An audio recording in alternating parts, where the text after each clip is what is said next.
gəlmişsiniz. Bura mənə çox doğma olan bir məkandır, kitabxanadır. Çünki bir neçə ay bundan öncəydi, ilk tanışlığım, bura gəldim və o qədər çox bəyəndim ki, eyni zamanda öz kitabxanama, şəxsi kitabxanama aid olan kitablardan bir neçəsini, çox az bir hissəsini bura bağışladım və nəzərimdə digər kitablar da var ki, hansı ki, düşünürəm ki, oxuculara təqdim olunmalıdır. Hər kitabın öz oxucusu var və bu kitablar evdə qalmalı deyil. İnşallah ki, yenidən mən bura gələcəm, öz kitablarımı bağışlayacağım. Belə bir layihə də başlatdıq. Çox dəyərli bizim Vəfa xanımla birlikdə. Bugün yenə də burada olmaqdan olduqca böyük məmnunluq hissi duyuram və sizləri görməyimə çox şadam. Bilirəm ki, siz hamınız ziyalılarsınız. Bu kitablar sizə doğmadır, oxumuş insanlarsınız. Nə qədər olmasa da, inanın insan üzünə baxarkən onun nəyə qadir olduğu, ziyalıdırmı, ziyalı deyilmidir, yəni o dəqiqə görünür və belə baxıram, hamınızın üzündə böyük nur var və siz kitab oxuyan insanlarsınız. Çox şadam sizinlə birlikdə olmağa. Digər bir tərəfdən isə bugün çox dəyərli bir xanımla görüşümüz var. İnanın ki, yəni mən ümumiyyətlə feminist insan deyiləm, sadəcə olaraq xanımların uğurlarına çox sevinirəm. Hər zaman sanki özümmüş kimi o dərəcədə qürur duyuram. Bugün çox dəyərli, Azərbaycanı İsveçdə təmsil edən, bir çox kitabların, 49 kitabın müəllifi, yazdığı əsərləri ilə böyük bir cığır açan, ümumiyyətlə nə qədər çətindir Azərbaycandan kənarda ölkəni təmsil etmək, o cür kitabları yazıb ortaya çıxartmaq. Bugün çox dəyərli həmin o xanım yazıçımızın, filosofun sizinlə görüşüdür. Yəqin ki, bunu hamınız bilirsiniz. Çox dəyərli Eluca Atalı bugün bizimlə 1 saat, 2 saat ərzində həm söhbət olacaq və bunun da qürurunu yaşayıram, söyleyeyim ki. Ona görə də çox uzatmadan artıq qonağımızı sizə təqdim etdim. Qonağımızı dəvət edirəm. Alqışlayaq, bəli. Eluca xanımı, Gözəl xanım. Xanımları çox sevirəm, bəylər inciməsinlər bəndən. Xoş gəldiniz. Çox şadam sizinlə birlikdə olmaqda. Vətənə xoş gəlmişsiniz. Burada əyləşməzdən öncə bu masada vətəndaşı olduğumuz Azərbaycan Respublikasının dövlət himni səslənir. Gəlin bərabər şəkildə himnimizi dinləyək. Daha sonra bir sükutumuz da olacaq və tədbirimizi açılıyor edəcəyik. Beləliklə, Azərbaycan Respublikasının dövlət himni səslənir.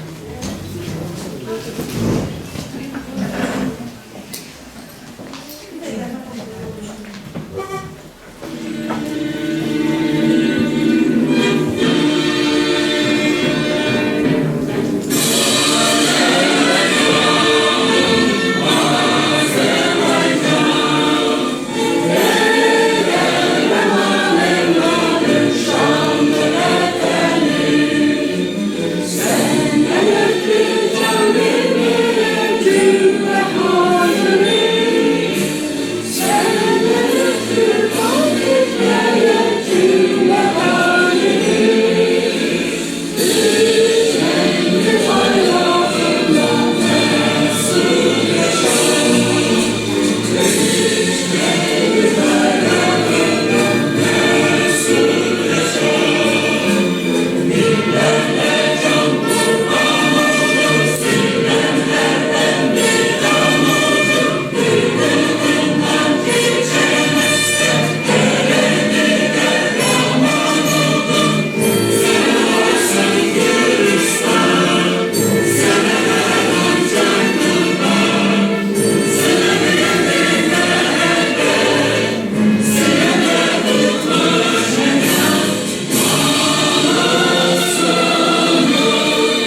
Çünki bugün biz fəxarət hissi ilə dövlət himnimizi səsləndiririk, dinləyirik. Bütün bunlar üçün biz Azərbaycan ordusuna, Azərbaycan şəhidlərinə, Azərbaycan qazilərinə borcluyuq. Cənab Ali Baş Komandana borcluyuq. Ona görə də mən indi istərdim ki, Azərbaycan torpaqlarının bütövlüyü, suverenliyi, azadlığı uğrunda canından keçən şəhidlərimizin ruhunu bir dəqiqəlik sükutla yad edək.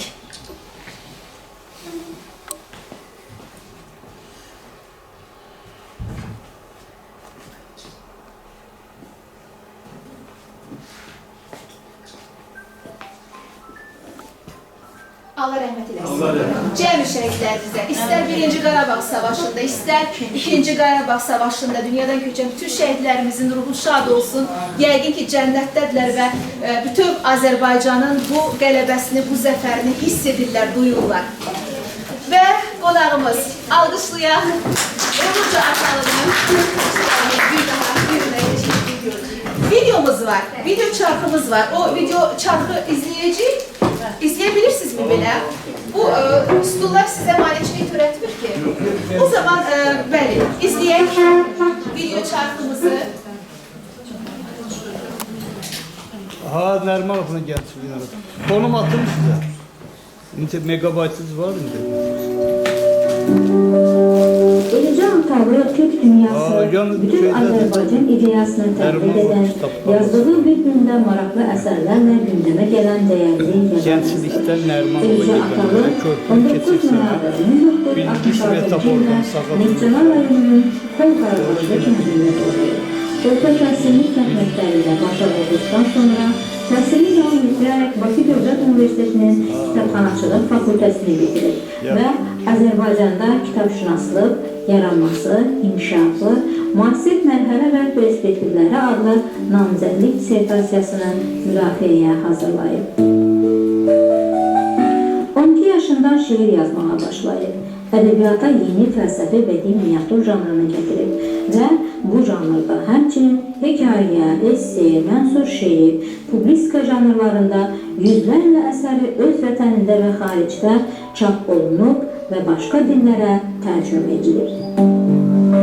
Yazar atlara güllə atmayın, azadlıq hekayələri, Tiqranizm Xocalda kitablarının Qız və Buzğun, Naşəkilli mühasirə, Özümü gətir, Ağ gəminin kapitanı, Ənqavuşu uşaq əsərlərinin Adamdan üstün, Paşa Qəlbinur bibliografiyası, Atilla'nın açıq pəncərəsi, Qum üstündə sərçələr, Milli monoloq, Gecikmiş oyuncaq, Bir udum azadlıq, Kərküklər, Təklənmiş türklər, siyasi məqalələr toplusunun Azərbaycanda ədəbiyyat formalaşması, inkişafı, müasir dövrü və meyilləri adlı doktorluq işinin müəllifidir. İran Hizbullah zindanında Xomeyni və Xomeynizmin iç yüzünü aşkarlayan, ifşa edən romanı böyük səs gətirib. İran Hizbullah zindanında romanı İnqilabın travması, Üç bənd üst tələb, Qanlı orkestr, Həyatı tabutda axtaranlar adlı 4 kitabdan ibarətdir. Roman tarixi, ictimai, siyasi baxımdan İran İslam İnqilabının təsadüf yoxsa zərurət olması suallarını cavablandırır. Eləcə Atalı 2007-ci ildən Stockholm'a köçüb. Hal-hazırda İsveçdə yaşayır, işləyir, bədii yaradıcılıq və jurnalistika ilə ciddi məşğul olur. Bu xaricdə Azərbaycan ədəbiyyatının təbliği ilə fəal məşğul olur, siyasi-sosial mövzularla bağlı yaradıcılıq nümunələri ilə seçilir, tanınır. Qeyd edək ki, Eləcə Atalı beynəlxalq yazarlar birliyinin üzvüdür və o, Asif Ata Ocağının yollarıdır. Asifçilik əqidəsinə sahibdir. Eləcə xanım Atalıya can sağlığı, yaradıcılıq yollarında uğurlar diləyirik.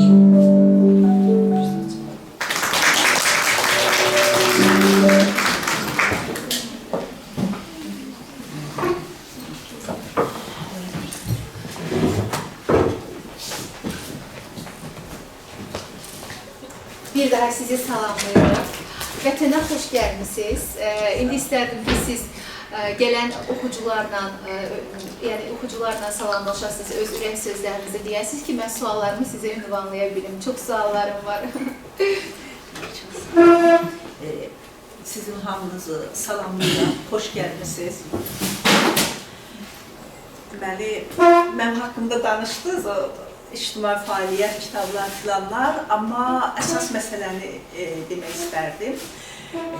Bir var insanın cismani doğuluşu, fiziki doğuluşu, bir de var ruhani doğuluşu. Mənim ruhani doğuluşum Asif Ata ocağına gələndən başladı. Haradasa, məndən yaşımı soruşsaz deyərəm 35 ildir. Ocağa gələndən, yəni özümü yenidən doğmaq, özümü yaratmaq eşqi ilə bu ocaqda oldum.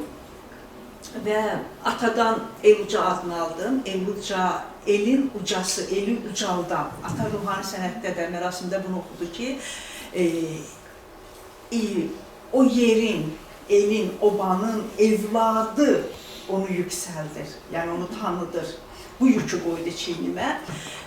Yükü çəkmək şərəfinə dedi, nail ol, olmasan ad alınacaq, başqasına veriləcək, amma dedi, sənə inanıram. Və İnanıram və bu inanla da yola çıxdım. Sonra da atalı soy adını da atanın şərəfinə, Asif Atanın şərəfinə üzərimdə gəzdirirəm. Və mən tək deyiləm. Burada mənim ocaqçı qardaşlarım var, Gülüz var, Ottəkin var, Zakir var, oturublar orada. Və bugünkü görüşün özəlliyi ondan ibarətdir ki, mən həyat yoldaşım Babək Azad əslən Güney Azərbaycanlıdır, Urmuludur, 40 ildir İsveçdə yaşayır, siyasi mühacir kimi və bütövlükdir, yəni əqidəsi, eşqi, həyatı bütöv Azərbaycan uğrundadır. Bu bizə, yəni ruhan da bizə yaxın təkcik. Yoldaşınız buradadır mı? Bəli, o çəkən yoldaşım. Ha, elə mi? Bəli. O deyir ki, sən yazırsan, mən bazarlayıram. Bütün filmlərimi o çəkir. Yəni, yaxşı bir əməkdaşlığımız var. Babək bəy də devletinin yanında bir alqış Babək bəy gəl bura bir səni Babək bəy çəkilişlə məşğuldur. Yox, gəl bir görsünlər səni. Bir xalq qəhrəmanını tanısın da. Deyir. Deyir ki, hər qəhrəman kişinin arxasında bir qadın olmalıdır. Qadın olmalıdır, hə. Elə hər qadının da arxasında bir kişi olmalıdır. Teşekkür ederim. Çok sağ olun. Mədət sən yaradırsan, onun Biz arxasında 20-ci, amma ondan qabağına başlamışıq. Deməli, məsələ ondan ibarətdir ki, əslində müstəqil, yaradıcılıqla məşğul olan qadınlarda ailədə maneələr çox olur, ətrafında da. O qadınlar xoşbəxt olur ki, evdə onun dirəyi var, dayağı var. Bu baxımdan mən özümü xoşbəxt sayıram. Yəni, mənim əqidəmə, yoluma, yazarlığıma maneçilik olmadı, maneçilik törənmədi. Əksinə, özü demişkən, bazarlama işi ilə də məşğuldur, budur. Biz də keçək söhbətin davamına, ocaqda olmağı mənim ruhani baxımdan özümü yaratmağa həsr olundu. İndi yazırlar ki, filosof yazar. Əslində mən yazaram, fəlsəfə isə Asif Ata fəlsəfəsindən, ocaqdan gəlir, mütləqə inam. Yəni fəlsəfəsindən, mütləq olan, var olandır. Mən bunu bu kitablarımda, ilk kitabların hamısı burada yoxdur, sizsiz ki, kitablarımda göstərmişəm. İndi belə də təkcə Azərbaycan yox, dünyanın harasında, hansı ölkələrdə, hansı dillərə əsərlərini çevrilib oxuyanda, hamı deyir ki, wow, bu biraz başqa aləmdir. Məsələn, Ənqar quşu üçün deyirlər ki, yeni Disney aləmidir, bəli, zamanın şah əsəridir. Bunlar mənimlə gəlir ki, üzümü hərdən elə bir ki, ruham da belə mənə baxma. Asif Ataya tutub deyirəm ki, bax, El-Uca adını məndən almayacaqsan ha. Yəni ki, o adına layiq oluram. Elə bir ki, özümdə onu duyuram. Və Ənqar quşunu, burada oturanların hamısının oxumağı arzu edirəm. Ona görə ki, burada Asif Atanın 6 ideyasından biri, ikinci ideyası, kamil insan ideyasını burada mən açmağa çalışmışam. Yəni, insan özünü necə yarada bilər? Biri var, iki şey bizim iradəmizdən asılı deyil. Bir doğumdur və ölümdür. Amma doğumla ölüm arasında olan məsafəni biz yaşamalıyıq. Necə yaşamalıyıq? Bu bizim inanmızdan, idrakımızdan, yəni dərk etməyimizdən, insanı dərk etməyimizdən, insan kimi özümüzü dərk etməyimizdən və mənəviyyat saflığından, iradənin dözməsindən, o bütün ağır yükü, daşı yolundan götürməklə bağlıdır. Yəqin ki, bu əsərin üzərinə qayıdacağı, danışacağı və xoşbəxt halam və xoşbəxtlik ondan ibarətdir ki, ondan artıq dilə tərcümə olunub, piyesini sifariş elədilər, yazdım, Naxçıvan Kukla Teatrı qoydu, indi Avropa variantını işləyirik. Hansı ölkələrdə satışdadır kitablarınız? Məsələn, burada kitablarınıza İran zindanında... İran Hizbullah zindanında. Bəli. İran Hizbullah zindanında... Əslində bunu başa qoymalıydı. 12, bəli, 12 Ona ilə görə ki, yazılan kitab Azərbaycanlı. Bəli. 12 ilə yazılan bir kitab olaraq bir sual ünvanlamaq istəyirəm sizə. Bu əslində dünya təcrübəsində var ki, dünya çapında ismi keçən, dünya çapında tanınan yazıçıların belə əsərləri var, uzun illər aldı. Bəli. Uzun illərə başa gəldi. Bəli, Doktor Jivago məsələn 10 ilə yazılıb, Səfirlər 17 ilə yazılıb. Bəli. Markesin özü Patriarxın Parizi əslində o qədər iri həcmli roman deyil. Amma onun özü bir Nobel mükafatı aldım, yenə bunu davam elətdirdim, yazdım, bitirməmişdim. Elədir, 12 il Peki, əyləşəsiniz? Yox, ev yoxdur. Çünki bu şeydən danışaq. Mən əsərləri pıçıltı üçün deyil. Elə şeirlər var ki, pıçıltı üçündür, intimdir, yəni 2 nəfər oxuya bilər, belə dodaq ucu. Bir də var ki, Xəlilcan şeirləri, böyük meydan üçündür. Onu otaqda oxuya bilməzsən. Mənə gəlir ki, mənim əsərlərimdə balaca auditoriya üçün deyil də, belə böyük. Ona görə ayaq üstə danışasan gərək. Yəni biraz inqilabi ruh var insan özünə yatmasına. Bəli, 12 il əslində bu bütöv Azərbaycan sevdasıdır, bütöv Azərbaycan məsələsi qoyulur. O tay, bu tay, gəl bu məsələdə diqqətli olaydı, tək insan taleyi deyil. Digər tərəfdən yazılmamış bir mövzu idi bizim üçün, həm də ki, İranda olan o kütləvi qətliamlardır, bu vaxta qədər o, yəni böyük maşrabda, böyük formatda yazılmamışdı bu bir. İkincisi, Azərbaycanlı mövqeyindən, türk mövqeyindən yazılmamışdı, bu da var idi. Yəni burada mən təkcə tarixi siyasi yox, psixoloji baxımdan çox məsələləri qoydum ortalığa ki, bu yazılmalıdır. Digər tərəfdən siz dediniz ki, feminist deyiləm, həm də burada qadın məsələsi var. O qanlı orkestr 480 nəfərlik qadın zindanından bəhs edir. Bəli, yəni burada çox məsələlər var idi. Qadın məsələsi var idi, onu tam açmalıydım. Sonra Azərbaycan niyə ikiyə bölünür, ikiyə bölünəndən sonra aqibətimiz necə oldu, niyə belə olmalıdır, biz buna layiqmi, bu məsələlər var, ortalıqda açılır və İnqilab öz evladlarını yeyir iddiasında burada açmışam və kitabın ön sözündə də yazılıb, Asif Atanın fikri var burada. O kitabı, bəli. İnqilab yoxsa intiba. Asif Ata heç bir inqilabı qəbul etmirdi. Deyirdi, inqilab vaxtından qabaq doğulmuş körpə kimidir, yetişmir.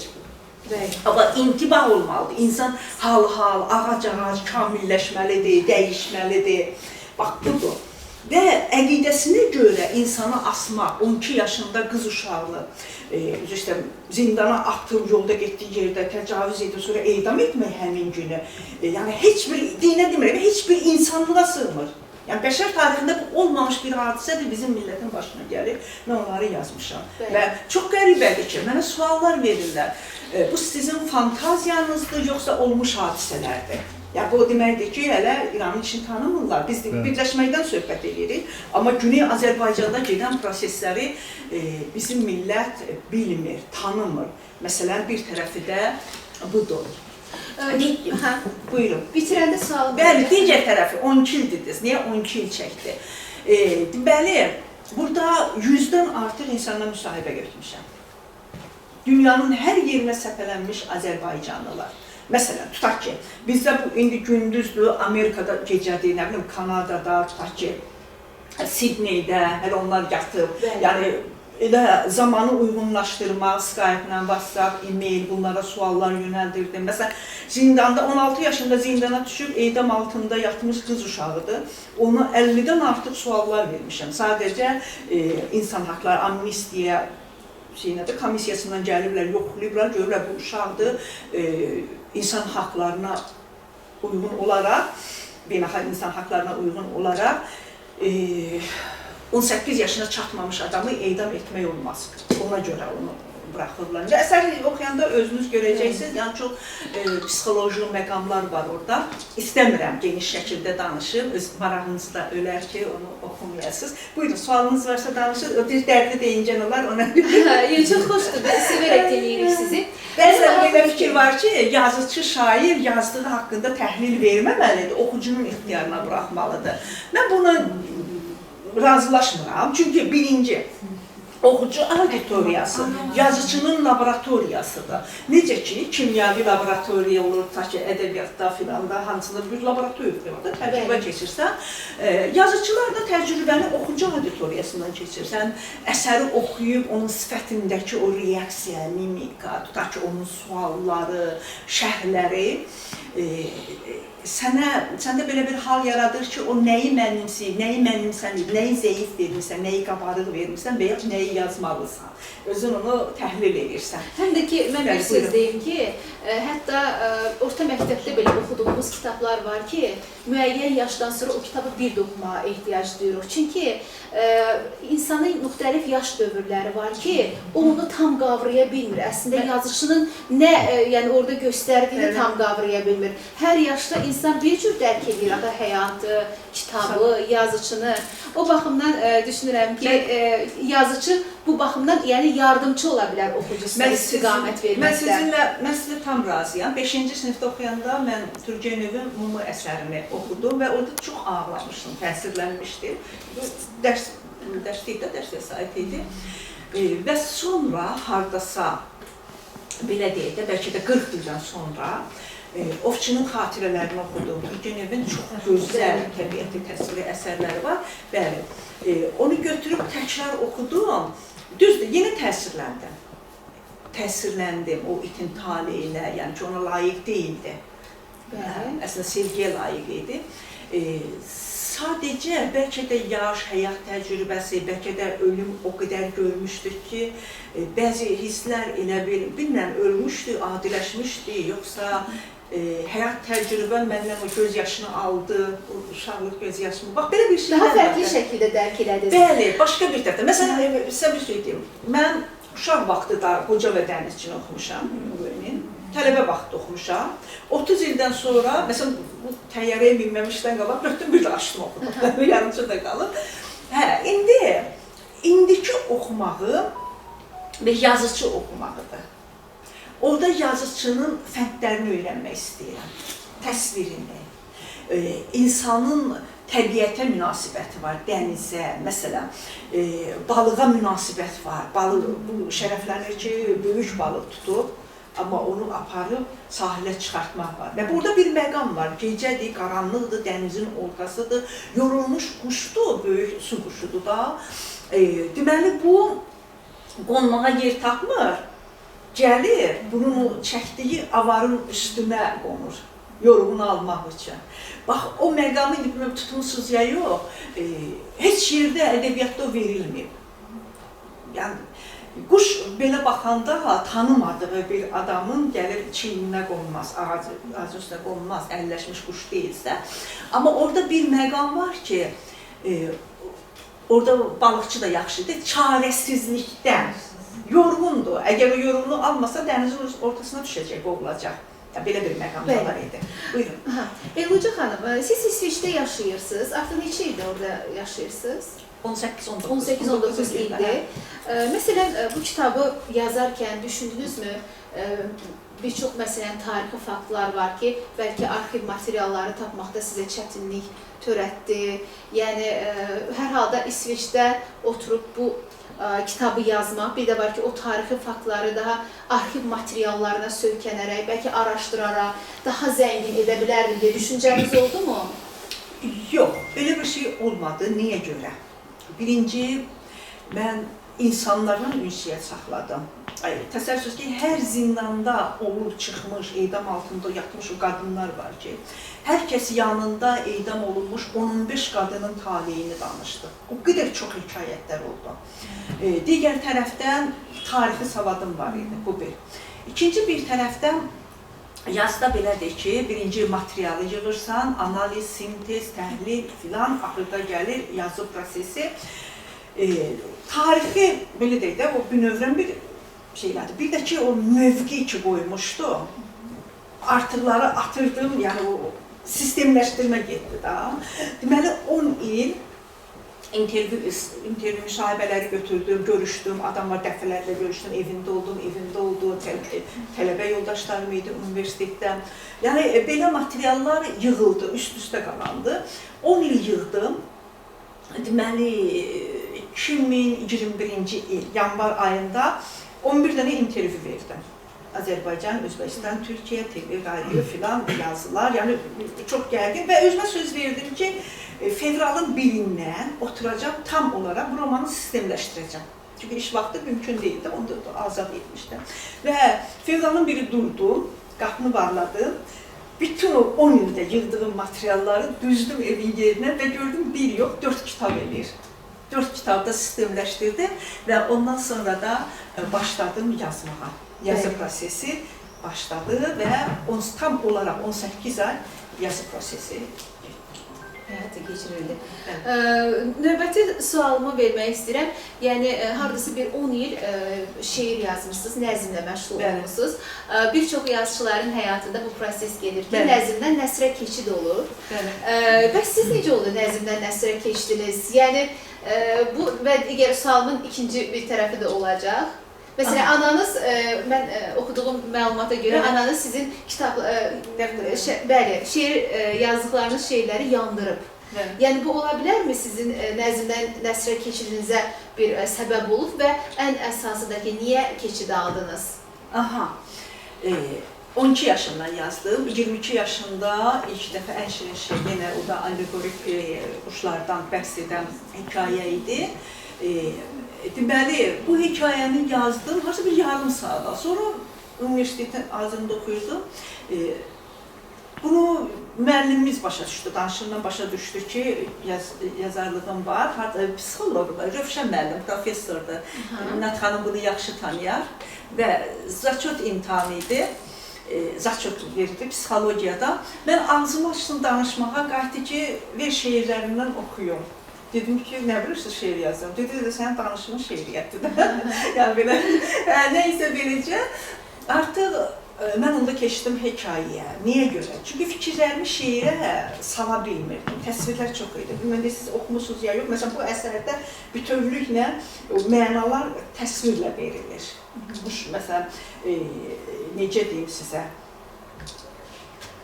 Ən bariz nümunəsi bu əsərin 3-cü hissəsində günəşin şəninə rəqs edənlər var. Onu oxusaz görərsiniz ki, flamingolar günəşə sevgisini rəqslə necə etiraf edir. Düzdür, o hekayəti yazmaq üçün qonşu şəhərə, zooparka filana getmişəm. Bəli, amma yəni bu kitabın arxasındakı da odur. Bəli. Bir fikri də etiraf edeyim ki, Mahsalın cavabını verdim. Kitablarınız çox fərqli adda olur və cəlb etdi mənə o adlar. Bilmirəm, adlarını özünüz mü qoyursunuz? Bəli, adlarını çox cəlb edici adlar var. Məsələn, Əlqa quşu, burada İran Hizbullah zindanında adlar ilk öncə cəlb edir insanı. Hamısının adını özünü qoymuşam. Adam yalan danışmaz da, yalanımız çıxaran burada adam var, budur. Mənim akut filoloqum var burada, Aynira xanım, doktor, filologiya üzrə, kitabında redaktorudur. Bu adı qoymağa o mənə kömək edib, o qoyub. Uzun səfərin qəribə sonluğu, bu kitab haqqında da yəqin danışacağıq. Deməli, şeirə sığmadı, keçdim hekayəyə və o hekayəni yazdım, sonra universitetdə müəllimimiz oxudu, çox da bəyəndi. Gözləmirdi, Ulduz dərgisinə göndərdi, çap olundu. O vaxtı 92-nin əvvəlində Ulduzda çap olunmaq belə də, o dərgi yox idi, çap olundu. Sonra Asif Ata oxudu bu hekayəmi, dedi ki, qızım, sən fərqli yazırsan, yazmırsan, quş uçdu, qaçdı, birbaşa mənaya keçirsən, uzunçuluq yoxdur, yeni bir janr yarat. Janr yarat, özünə məxsus olsun. Əli ata evinə getdim, gəldim, dedi, qızım yaratdın mı? Bir də soruşdum ki, ata mənə inanır mı? Dedi, əlbəttə inanır. Dedim, ata inanırsa yaradacam. Bir gün Aqibət adında, deməli, bir yazı yazdım. 4 dəqiqəyə, yadıma da gəlir ki, aprelin 4-ü idi. Bunu çox sürətlə yazdım. Sərsərilər at evinə də gedəcəkdim, bazar günü getdim. Atı oxudum, ata dedi ki, çox gözəldir, sən artıq o janrı yaratmışsan. Nə ad qoymaq istəyirsən? Dedim, beynimin içinə gəlmir. Dedim, da izin ver, mən qoyum. Getdim mətbəxə, çay dəmlirdim belə. Birdən-birə çağırdı, Ucam. O mən həmişə Ucam deyirdi. Ucam, gəl bura, gəldim. O janrın adını ata düşündü ki, fəlsəfi bədii miniatür janrı qoyaq. Razısanmı? Dedim, ata əla, gözəl, yazdım elə janrın yerinə. Qayıtdı ki, atada həmişə belə bir fikir vardı. Amma bəlkə sənin beyninə daha yaxşı ad gələcək, düşün. Dedim, yox, ata elə bu yaxşıdır. Və o anlamda getdi fəlsəfi bədii miniatür janrı. Qaldı anamın yandırmaqla. Bəli, o hekayə çıxandan sonra, çap olunandan sonra beynimdə belə bir fikir var idi ki, 10 il ki şeir yazmışam. Bəli. Onları çap elətdirmək fikrim yox idi. Sadəcə gedib bu şeirləri qoyum qarşıma, günlər var idi da orada. Onu hansı halından yazmışamsa, bir xatirə roman kimi çalışım. Belə bir fikrim var idi. Getdim evimizə, oturduk bağımızda, çay içirik filan, atamdır, mənəm, gəlinimiz, anam belə filan. Dedim ki, anama deyərdi, bəs mənim bir çamadan var idi evin altında, o necə oldu? Dedi ki, nə var idi onun içində? Dedim ki, şeirlərim, şeir dəftərlərim. Dedi, bilmədim. Mən onu burada yandırmışam. Oturduğum stolun yanında bir dənə belə qara şey var idi, belə kömürləşmişdi də artıq, nar ağacının altında. Bu gözləmi da o qədər, 10 ilin şeiri orada yanıb durub. Elə də getdi. Çox qəribədir. Söz açıb bu faktı mən oxuyanda düşündüm ki, yəqin bəlkə qəsdən yandırır. Yox, qəsdən yox idi. Qəsdən yox idi. Atam biraz əsəbləşdi, amma mən peşman olmadım. Bəlkə də o şeirləri oxusaydım, yenidən şeirə qayıtmaq həvəsim olacaqdı. Çünki adam biraz o, nasıl deyəcək, nəysə qayıtmadı. Və bir ilk şeirimi də atam oxuyanda, atam özü şeir yazırdı. Dedi ki, şeir deyil, amma nəyəsə oxşayır. Amma demədi nəyəsə oxşayır. Elə bugünə də bilmirəm nəyə oxşayırdı o şeirdə. Amma yəqin ki, şeir deyildi da. Siz ümumiyyətlə fəaliyyətə başlayanda Asif atanın insan dəyişməzsə, dünya dəyişməz əqidəsi ilə onu şüar olaraq götürmüşsünüz özünüzə. Və mənə maraqlıdır ki, insanlar çoxmu dəyişib?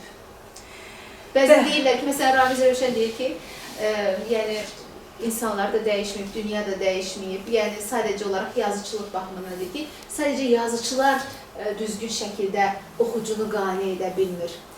İndi bir şey var, siz yazıcı-oxucu münasibətlərindən deyirsiniz. Dünya əslində bu dəqiqə çox dəyişib. Niyə dəyişib? Dəyişməyinin bir səbəbi var. Mən deyərdim ki, sivil bəşərin ən mürəkkəb dövrüdür bu. Sivilizasiya çox gedir. Məsələn, mən bir kitabşünas kimi sivilizasiyanı götürürəm kitabın yaranmasından. Gutenberg'in ilk kitabı çap etmək, Bakı 16-cı əsrdə. Çünki kitab çap olmaqla bəşərdə çox böyük mədəni inqilab oldu. İnformasiya inqilabı. Bu var. Amma bugünkü dünyada, təkcə Azərbaycan yox, dünyada kitab oxuculuğu aşağı enib. Bu da niyə? Videodur, filmlərdir, görüntülər, yəni çox çoxalır. Əgər bir zaman insanlar giyinib, bəzənib, kinoteatra gedirdilər ki, yəni mədəni səviyyələrini qaldırsınlar. İndi o mədəniyyət evə gəlir. Televiziya, radio, video, Netflix, hər şey var oturduğun evin içərisində. Birinci fəlakət odur ki, insanlar arasında ünsiyyət azalır. İnsanlar arasında ünsiyyət azalır. Bu da ünsiyyət azaldıqca insanların münasibətlərini soyudur. Bu dəqiqə dünyada ən çox intihar edən ölkə Yaponiyadır. İnkişaf eləmiş də texniki baxımdan o ölkədir. Bilirsiniz niyə? Çox qəribədir ki, məsələn, Finlandiyada statistika onu göstərdi ki, ilin ən xoşbəxt xalqı olaraq Finlandiyanın vətəndaşları seçildi, yəni ölkə olaraq Finlandiya. Və bu yaxınlarda eşitdim ki, o qədər xoşbəxtlər ki, hətta onlar belə intihar həddinə çatır. O xoşbəxtlikdən deyil, bilirsiniz, insan özünü tapa bilmir, təsdiq edə bilmir. Məsələ ondadır. Məsələn, Yaponiyada 3 evin 3-nə də düşür aşağıda restoranda yeyir. Evdə mətbəx belə yoxdur. Bəzilərində kiçik 1 metrəlik mətbəx var, oradan sən çay qoya bilərsən. Bilirsiniz necədir? Ailə üçün yemək bişirmək özü bir psixoloji haldır. Ailədəkilərin hamısının zövqünü nəzərə alırsa və yeməyi ortalığa qoyanda o sənə bir təşəkkür edəcək, gülümsəyəcək. Bunun özü, Lübnat xanım buradadır, çox psixologiyadan danışmaq istəmirəm, səhv eləyərəm. Bunun özü, bilirsiniz necədir, insanı psixoloji baxımdan yüngülləşdirir, stresi artır. Amma bu yoxdur. Ona görə adamlarda bir egoizm da artır. Özündən başqasını düşünür. Suala biraz geniş cevap verdim, yəni ki, izahlaşsın. Buyurun, sualınızı. Var mı sizin suallarınız? Buyurun. Bəli, müəllim, buyurun. Sözə bilirsiniz. Hörmətli aparıcı xanım, bayaq sizə sual verdi, əsasən cavab verdiniz. Sizin o İranla əlaqədar kitablarınızın ərsəyə gəlməsində oradakı həyat tərzinin, Babək bəyin rolu olub. Çünki mənim yadımdadır, biz o vaxtı Pənahi Maxlunun əsərləri ilə, Qotlu Tehran dizisi ilə məsələn, o İranın şah dövrü və şahı qovandan sonra Rıza Şah gəldi. Əvvəl baş nazir oldu, Əhməd Şahı qovdu, sonra gəldi və 2 şah oldu da. Sonra demək İran İslam Respublikasının qurulmasına qədərki həyatı artıq bizə o əsərlərdən tanış idi. O 79-dan sonraki dəmir barmaqlıq var idi, bir o qədər də informasiyalar bilmirdi. Mənə elə gəlir ki, Babək bəyin də müəyyən sizə kömək olub bu. Çox rol olub, yəni ki, onun danışdığı o xatirələri də orada içinə vurma, yəni o bir hal yaradır da, adamı köklüyür, o da var, haqlısınız və əsərin əsas quruluşu Asif Atanın ideyasından gəlir. İnqilab yoxsa intibah. Bu əsasdır, yəni təməl odur. Tutaq ki, İran İslam inqilabına bir solçu kimi də yanaşa bilərsən, millətçi kimi də yanaşa bilərsən, tutaq ki, bir Amerikan kimi, Fransız kimi də yanaşa bilərsən, amma bir də var, Asifçi kimi yanaşasan və insanı orada mərkəzdə qoyasan, bu başqa-başqa məsələdir axı. Çox mühüm. Məsələn, mənə deyirdilər ki, Tegranizm Xocalıda kitabını sən necə oldu 2 aya yazdın? Deyirəm, ona görə yazdım ki, mən bu hadisələrin içindeydim 88-dən. Bir Fransız bu mövzunu bilərdi, amma bu mövqeyindən yaza bilməzdi. Məsələn, ermənilər mənə İraq tuturlar, Moskvada onların çıxır, saitləri var, erməni və rus dilində. Yazıblar ki, Eruca Atalıda ermənifobizm var. Ermənifobi var, belə. Özləri də mənə elədilər, üzbəşirət görüşəndə dedilər ki, bu kitabı hədsiz, türkçü, millətçi mövqeyindən yazmışsan. Bu kitab deməli, ərəb dilinə, türk dilinə, ingilis dilinə də çevrilir. Bəli, yazdı ki, dedi ki, birbaşa özümə. Dedi ki, sən bunu türkçü, millətçi mövqeyindən yazmışsan. Dedim, bəli, düzdür. Xocalını erməni mövqeyindən yazmaq mümkündür. Yəni, orada mövqeyi qoyursan. Mənim qoyduğum mövqeyi Xocalı ilə bağlı da bir Fransız, bir Amerikan, bir erməni qoya bilməzdi. Tənqid eləyərdi, Xocalıda yəni qətliyam var, insan ölümü, insanlığın, vandalizm filan, belə şeylər yazardı, hadisəni yazardı. Amma burada mövqeyi var axı. Mövqeyi başqadır. Eyni zamanda da İran Hizbullah zindanında, romanda. Sən mövqeyi qoyursan və oxucuya göstərirsən ki, inqilab hədər olmuş enerjidir. Və niyə? Orada Xomeynizm gəldi hakimiyyətə. Obama gələ bilməzdi. Nə bilim, İsveçdə Olof Palma gələ bilməzdi orada. O cəmiyyətin özündə hazırlığı var idi axı. Hazırlıq məsələsidir. Cəmiyyət nədir? Bəli, şəraiti. Varmı sualı olan? Buyurun, sualınız varsa. Sual varsa buyurun. Sualı yoxdursa, yəni yekunlaşdıraq bu hissəni. Varmı sualı olan? Romanı oxuyan var, qoy dursun ayağa danışsın, fikrini desin, buyur. Mənim məsələm ciddi uzun olacaq, ona görə oraya gəlmək istəyirəm.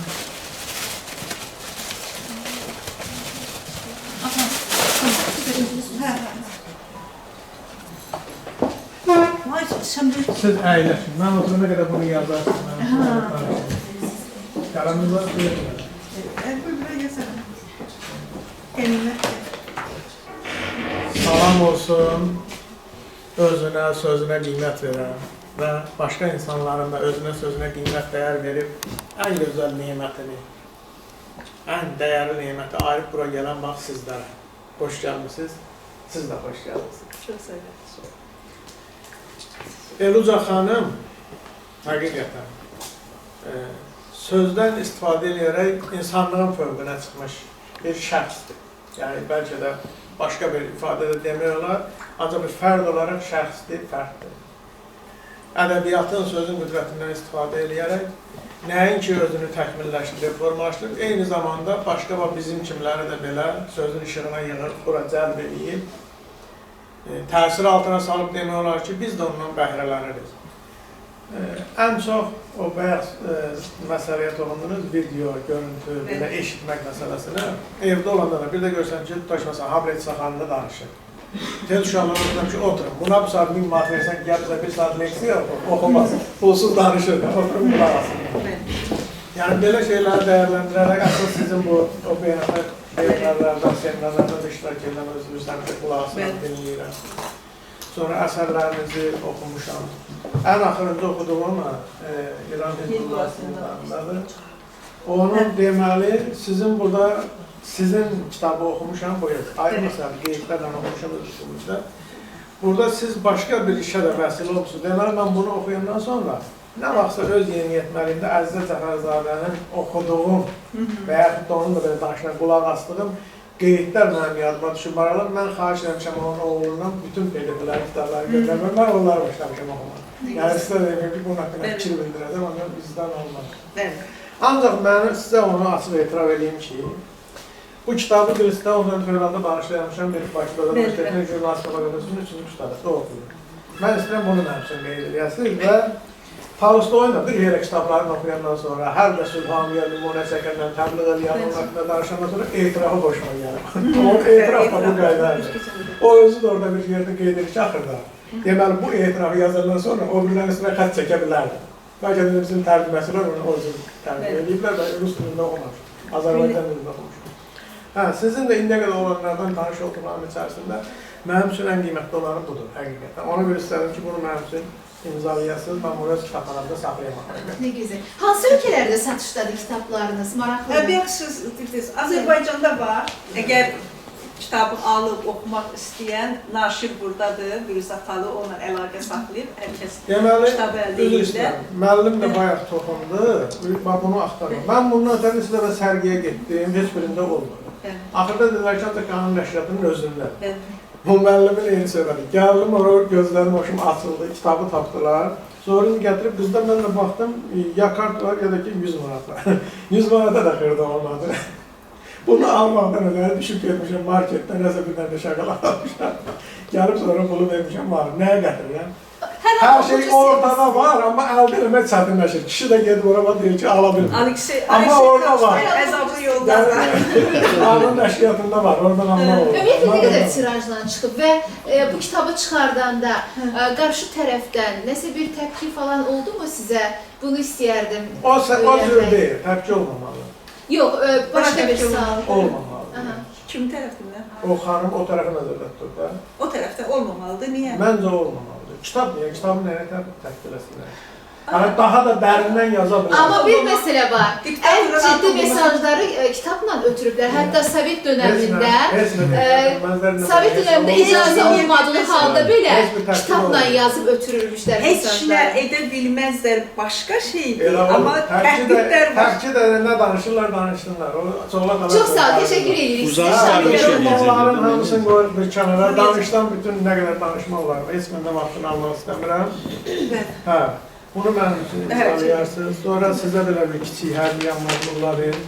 Bu deməli, yazarlar ünvanlarını yoxdur, xəzanı gətirmişəm. Həmçə yazılarınızı göndərə bilərsiniz.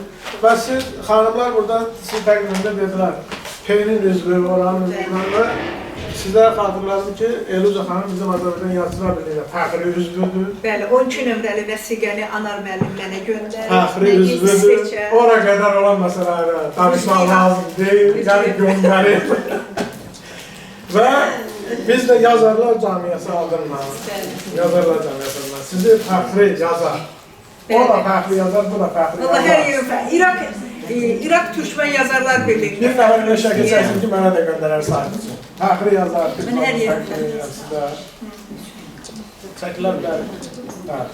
Mən bacım deyirdi ki, universitetində, Elcan, Azərbaycanda elə bir ailə var ki, səni ailədə fəxri üzvlüyə götürməsin. İnşallah oradadılar. Və Ölmürəm və bu orada. O deyirəm, boşu yaxası. Hazır Bir anda edin. qışqırır, diyor, bir qadir, deyir, yaxası orden istəyirdi. bayaq orada qısa dedim ama yəni istənilən adınız gəlir. Hani mən konkret adam misal çəkdim. Belə bir adam orada çıxıb xarabdır. Biz buna dəstək olaq. Deməli, ömrümdə birinci dəfədir ki, orden alıram. Orada yaxşı. Yaxşı.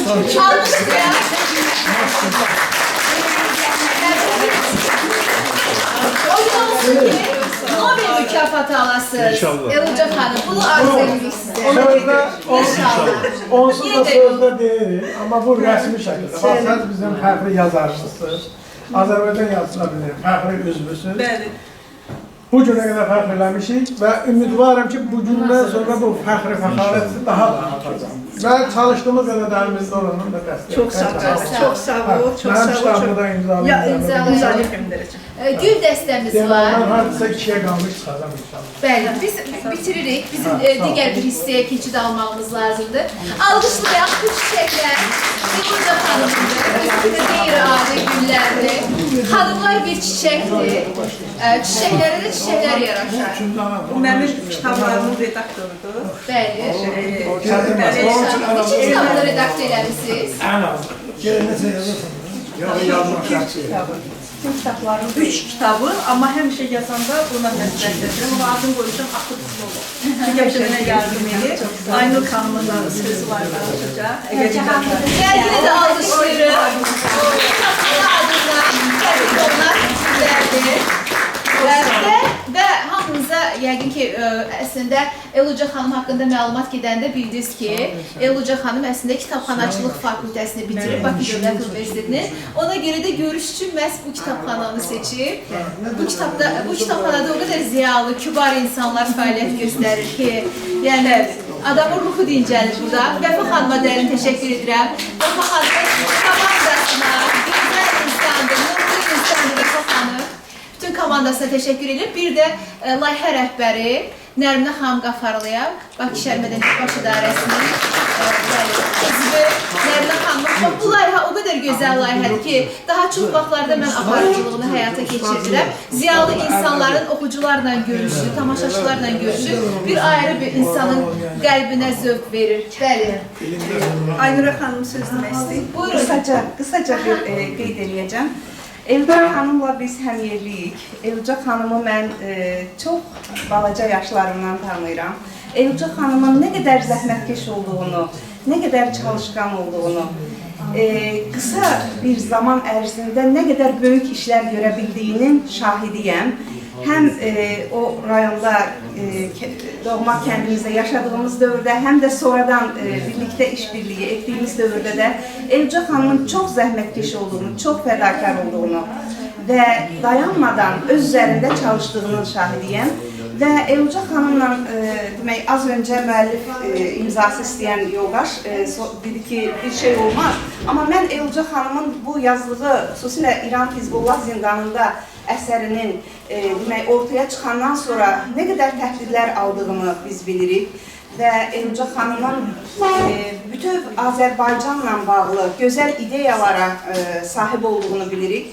Və Elcan xanıma yaradıcılıq uğurları, can sağlığı arzulayıram. Həm də həyatının əsas hədəflərindən biri kimi qarşıya qoyduğu bütöv Azərbaycan ideyasına inşallah ən yaxın zamanda sahib olmasını arzulayıram. Möhkəm can sağlığı, Elcan xanım çox iradəli xanımdır. Uğurlar, yeni əsərlər gözləyir.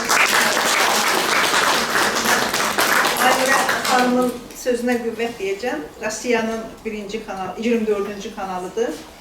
Siz oxuyun, göstərin.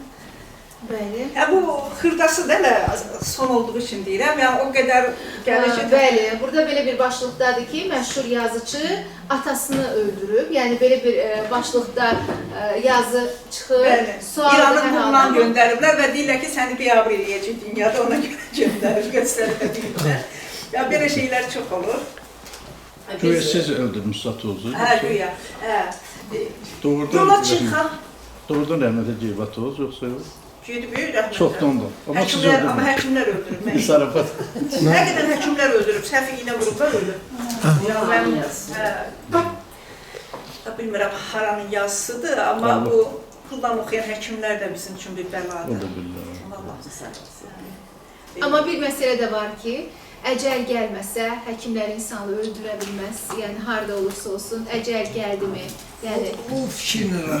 mən bu fikirlə Yox. yəni həyatımı davam etdirirəm. Mən əslində Türk dilində daha çoxdur. Türkçədə daha geniş. Onda həkim lazımdır. Türk dilində, keçən il Türk dilində, İnternetdə axtarıram da Türkçə daha çox. keçən il Türk dilində mənim 5 kitabım çıxdı. İran Hizbullah zindanında birinci, ikinci çıxdı. Devrimin travması, həyatı tabutda arayanlar. Sonra Anka quşu birinci və ikinci davamı çıxdı, yayınlandı. Çiçək açan artıq uşaq hekayələri və Türkiyədə üst-üstə hardasa 15 kitabım yayınlanıb. Özbəkistanda 3, Amerikada 2, sonra Hindistanda, bəli. Türk saytlarına daha çox çıxır. Bəli, Türk hallarında maraq çoxalıb. Amma burada nəşr olunur da, Eluca xanım, kitablarınızın hamısı Bakıda mı məhv Yox, Bakıda da, başqa ölkələrdə də, elə yəni mi? xaricdə və kəndini gətir. Bu kitabı oxusanız, bilərsiniz ki, insan öz həyatını necə qura bilər. Çox qəribədir. Deməli, Özbək dilində özün gəl, belə bir fəlsəfi bədii minətlərini yığıb çıxartmışdılar. Deməli, Daşkənddə Əlişir Nəvaidin Ədəbiyyat İnstitutunda Filologiya fakültəsində belə bir 100 nəfərlik auditoriya, tələbələr, professorlar filan, TV, MV hamısı yığışıb. Suallar bitmir. Çünki bir ay dekan onlarla işləmişdi. Özü dekan çox səviyyəli bir adamdır. Uluq bəy professordur, türkologdur. Çox gözəl də çalışmışdı. Tələbələrin əli yerə salınmadı. Axırda gördüm bir cavan oğlandı, valla çox içini yiyir də belə. Hökmən istəyir ki, danışsın. Dedim ki, hocam, lütfən ona söz verin də. Mən istəyirəm bunu. Ona söz verin. Durdum, dedi ki, sizin özünü gəl, fəlsəfi bədii miniatürünüz mənim həyatımı dəyişdi. Sonra da durdu, təhlil elədi. Və mən bir-iki şəkillər var məndə. Gecə yarısı deyirsən, telefonuma atırlar. Orada şeydən, Özbəkistandan. Tələbə gözündə eynəkli bir şəkil mənə ləzzət eləyib. Tələbə gözündə eynəkli belə kitab ürəyinin başında yatıb. Otaq yoldaşı yazır ki, bəs öyrənci yoldaşım sənin kitabınla yatıb durur. Lazımdır. Balacalığına baxmayın. İnsan özünü necə yarada bilər, onu öyrənmək lazımdır orada. Bu qədər. Mən özüm kitabım olduğu üçün demirəm. Amma bu kitab türkçə çıxıb demək. Türkçə çıxıb, bəli. Azərbaycan dilində də var o miniatürlər. Kimin sualı var? Sualı olan varsa buyursun, buyurun. Xoş gördük hamınızı. Hazırlaşırdım sual verməyə ki, siz uşaq ədəbiyyatından da yazmısınız, sonra şeirlər də yazmısınız, sonra keçmişsiniz tarixi əsərlərə. Tarixi əsərləri yazarkən həqiqətləri üzə çıxartmısınız. Sual vermək istəyirdim, özünüz izahatını verdiniz ki, bütün bunlara görərkən sizə təzyiqlər, tənələr oldu mu? Oldu. Belə hiss etdim ki, oldu. Və bunlar sizi qorxutmadı mı? Və o necə ayaq üstə dura bildiniz yenə də davam etdiniz həmin mövzularda əsərlər yazmağa? Qətiyyən qorxutmadı. Aslında bir söz var ki, qorxu ölümdən qabaqki ölümdür. O hamı öləcək də, fiziki baxımdan biz öləcək, bioloji bir varlığıq da, təbiətin bir hissəsiyik. Amma qorxsan, heç eləyə bilməzsən, çəkinə-çəkinə yazarsan, o içindəki sözü deyə bilməzsən, necə deyim, döyüşə girən əskərin dizi əsirsə, ürəyi titrirsə, o düşmən qabağına çıxa bilərmi? Qətiyyən çıxa bilməz. Yazıcı da elədir. Özünə güvənirsə, o sözünü deyəcək. Lazımdır ki, o hazırlıq olsun. Hazırlıq olandan sonra adamın içində elə bir ki, bir partlayış olur. Dayana bilmirsən, istəyirsən də yazasan, deyəsən, açılır. Bəzən mən yazanda, mən sizə dedim ki, bəzən yerdə bir 12 il yazdım, sonra indi sifariş gəldi ki, bunun film senarisini yazın. Film senarisini yazanda mən dedim, nədir ki, elə götürəcəm romandan, işləyəcəm də bu səhnələri. Amma gördüm ki, yox. Yazanda, senarini yazanda 2 ay oturdum gecə gündüz, elə bir yenidən bir kitab yazdım. İnanın ki, elə istəyirəm özümə bir kökləyim, dedim onu ayrıca günü ilə bağlı bir kitab edeyim. Tamam başqa hekayətlər açıldı və rejissorlarla da bu şeyləyəndə, qrup çalışması eləyəndə dedim ki, yaxşı ki, bunu mənə şeylədiniz, sifariş elədiniz ki, yazın. Elə bir ki, içimi kəşf elədim bunu yazdıqca. Belə vaxtı düşünmürsən ki, o sənin içində var. Amma yazdıqca elə bir geolog kimi dərinə gedirsən, qazırsan, üzə çıxarırsan, ləzzət edir. Qaldı mənim əsərlərimə, mən həm siyasi tarixi yazıram, bir də var da burada görürsünüz. Məsələn, Tiqranizm Xocalıdadır, sonra azadlıq hekayələri var, aşağıdadır. Məsələn, bunlar tarix, nal şəkilli mühasirədir, bunlar azadlıq tarixi siyasidir. Və bir də var animalist.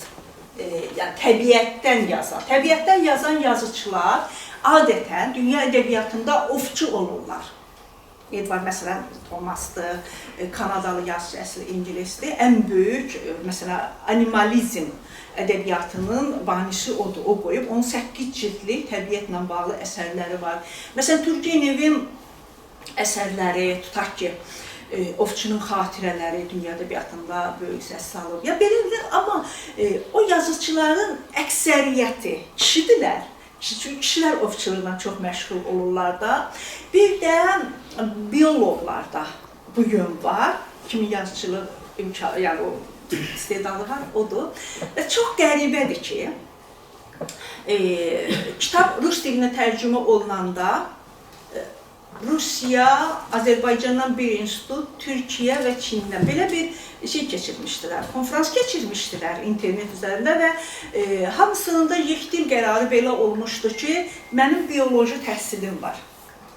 Və sonradan mənə müraciət elədilər, dedim ki, yox, mən heç bir bioloji təhsilim yoxdur, amma əmlərim ovçu olub, yəni o quşlar evimizə gəlib və elə də onların xarakterinin filanını öyrənmişəm və animalizm üzərində 5 kitab yazdım. 3 piyesi, artıq onun ikisi oynanıldı. Biri Greenfest festivalında, COP29'da oynanıldı, Odunçunun nağılı. Sonra Ənqa quşu oynanıldı. Hətta bir sirri də deyim ki, məsələn, onun özbəş variantında sənətşünas yazıb ki, zamanın şah əsəridir. Bəli, belə birisi və məsləhət görür ki, dövlət səhiyəsində Özbəkistan bütün səhnələri qoyulsun, artıq iki teatr götürür. Və sonra yazdığım budur. Yenə də natur filosofiyadır, təbiət üzərində uşaq piyesidir, Ağgöyərçin. Uşaqlara fəlsəfəni rəvan dildə, onların başa düşdüyü, musiqi ilə, sonra dekorasiyanı rəngarət qurmalısan, yəni çox gözəl effekt verir. Demək ki, Odunçunun nağılını, bilməm, heç burada var ya yox, Odunçunun nağılını Naxçıvan Milli Dram Teatrı qoyub, o qədər xoşum gəldi. Rejissora da dedim ki, mən belə düşünməmişdim, gerçəkdən düşünməmişdim. Hər telefonumda var, belki də sonra yaxınlaşarsınız, kim istəsə göstərə bilərəm. Hər ağaca bir xüsusi dekorasiya qurub, alma ağacı, şam ağacı, dəfnə ağacı, hamısını. Çünki o kitabda təbiətin fəlsəfəsi açılır da, ağaclar niyə görə bizə lazımdır? Ağaclar təbiətin, ekologiyanın həkimləridir, yəni bu cür göstərilir. Və hər ağaca xüsusi rəqs qurulub. Aktyor da orada rəqqasdır oynayan. Məsələn, elə rəqslər var ki, özüm 50 dəfə baxmışam, amma yenə də oymamışam. Ayın 13 sağ olsun, Naxçıvana gedirəm, istəyirəm canlı görüm onu səhnədə. Yəni, çox gözəl qurublar. Onu çox gözəl, orijinal qurulub. Uşaqlar ağ-qaranı birbaşa qəbul edə bilmirlər. Onlara rəngarəng vermək lazımdır təbiəti. Yaxşı, görsünlər, qəbul etsinlər. Və bir də maraqlı tərəf ondan ibarətdir ki, mən təbiətin fəlsəfəsini uşaqlar üçün yaza bildim. Bu ağır yoldur. İçimdə var idi illərlə və bunun öhdəsindən gəldim. Fəxr edirəm ki, gəldim. Bəli. Mən bir yazını oxumaq Sən otur, mən istəyirəm. danışacağım indi. Mən danışacağım. Bir yazını oxumaq istəyirəm. Büyüktüm. Peşimdən kaç taş fırlattılar, saymadım. Saymayarak Bir dəqiqə, Bir gün sinirden daha büyüğünü fırlattılar, en büyüğünü. O zaman daha büyüktüm. Gördüm, görmezden geldim. Saymadığım için adresi değişti. Taş gelip başa çarpacağına, taş gelip taşa çarptı. Taş taşa çarptığında ne yaman ses çıkarmış. Sesinden sahibi telaşa düştü. Bu yazını büyüktüm ve belə yazıları çoxdur. Eluca xanımın o kadar değerlidir ki, yani çok maraqlı. Bir neçəsini oxuya bilərəm əslində. Herhalde qeyd elədiklərini mən oxuyayım. Hazır orada Siz mi qeyd eləmişsiniz? 1+1 hər zaman 2 yapmaz. Biz nə demək? bir üstə gəl, bir Biz nə demək? Bəli. Bəlkə siz oxuyasınız. Sizin dilinizdən elə oxucularımız. Bizim öz fikrimiz var, siz öz fikrinizi bildirin ki, yazan mənə. Deyir ki, bir üstə gəl, bir hər zaman 2 etməz. Mötərizə yazmışam, 1+1 bərabərdir. Yəni bu cavab nə olacaq, onu gözləyək. Bir aslanın qəfəsinə dovşanı qoyarsan, bir dəqiqədən sonra aslan yalnız görünər. 1+1 bərabərdir 1. Bunun indi təhlilidir. Siz deməmiş, məsələn, mən bir oxucu fikrimdir. Mən onu deməli oxuyanda birinci, bax görsün işarələmişəm da. İnsanın birinci gözünün qabağına, düşüncəsinə ancaq özü gəlir. Sonra bu kimlə bir üstə gəl, bir ola bilər. Bu gəlir. Sonra biz anlayışı gəlir. Əgər sən biz ola bilirsən, biz ola bilmirsən.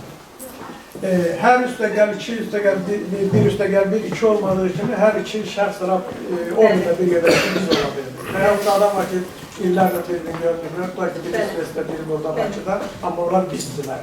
Ruhani yaxınlıq. Bağlar məsələn, bunu fikirləşirik. İndi siz təxminən ona yaxın bir şey nəzərdə. Deyir ki, burada təbiət elmlərinin sultanı olan riyaziyyatı təbiətə tətbiq etmək olmaz, uyğunlaşmır. Yəni bu mənada. Əslində bir üstə gəl, bir bərabərdir silsiləsindən bir neçə. Mən əslində var fikrimdə ancaq bayaq istədim qısa danışam, ancaq sonra da müdaxilə oldu. Bunun da haqqında deyiriz ki, fikri bilmək istəyirəm. İran Hizbullah. Bir balaca geniş danışmaq istəyirəm, amma yenə də bir cümlə deyib sonra danışmaq istəyirəm. Məncə bütün sizin indiyə qədər nə yazmışsınız, sonra da qeyd etmiş adamlar, hamısının əsasında insan durur. İnsanın nəyə inandığı, özünü necə təkmilləşdirdiyi, insan necə olmalıdır. Ümumiyyətlə, insanda bir tək fərqləri var ki, o da aydın məsələdir ki, bəşəriyyət yaranır, sonra bütün insanlığa gəlir çıxır bu söhbətin axırı, insanlar necə olmalıdır. Əllim bayaq kimdirsə, Makulunun adıcı. Bəli, Pənah Məqulu. Deməli, burada elə misalları çəkmək lazımdır ki, müqəddəs olacaq kitabxanadır, yəqin hamının az çox 5-6 kitabdan xəbəri var.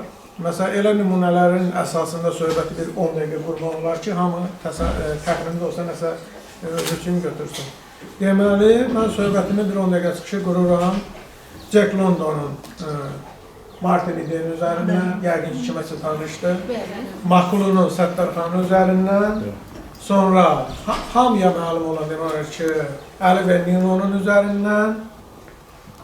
Əgər kimlərsə tanışdırsa, Əli bəy Azəri müasir gəncimiz var, onun var belə silsilə əsərləri Zəngilan haqqında olan kitablarından.